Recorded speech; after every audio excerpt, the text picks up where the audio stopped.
this is Mariam with Half Homestead. I know some of you have been following my Half Homestead journey for a couple of years now. However, I thought it would be fun to do a more formal introduction about what I'm doing and why, but also explain Half Homestead for those of you who might be a little confused about the name. We all know that the homesteading trend is becoming more popular these days, and for very good reason.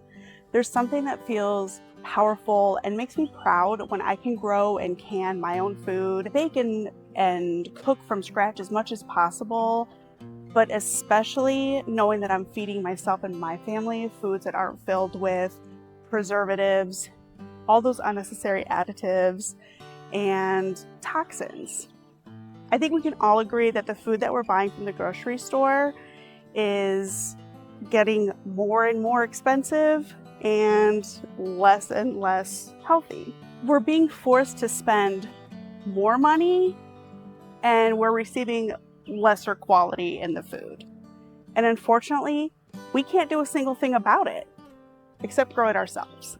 This journey for me started years ago when we lived in a trailer park, and I started growing some veggies right outside our front door with the small space that we had. So just some tomatoes, carrots, green beans, and green peppers. When we moved into our house, I knew I wanted to do more, but we were renting at the time, and I didn't think the landlords would appreciate me digging up their lawn. Eventually, we did buy the house, and I thought, now's my time. My husband and son built me these awesome and quick raised garden beds, and I filled them up so quickly. Before that though, I used small pots to grow what I could, which was great and easy and extremely manageable, but I knew I wanted a little more room for the things that I dreamed of being able to do. Now, we know a lot of homesteading families have large plots of land and are normally able to do it full-time. I, however, have a full-time job and I have a backyard.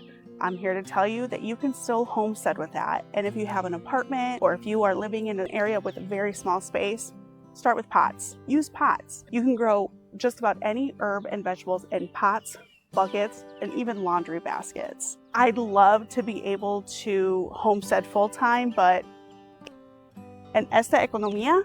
So with that in mind, I can only homestead with half of my time, hence Half Homestead. I eventually got into the idea of canning because, again, canned grocery food is garbage, and baking, which is something that always scared me. Now I do what I can with the time and space that I can. I want to make things better and cheaper for me and my family, and I want to help show you that you can do it too with whatever time and space you have. Thank you all so much for following me on my Half Homestead journey. I hope I can help you or teach you on your journey. And remember, eat what you know, eat what you grow. Bye.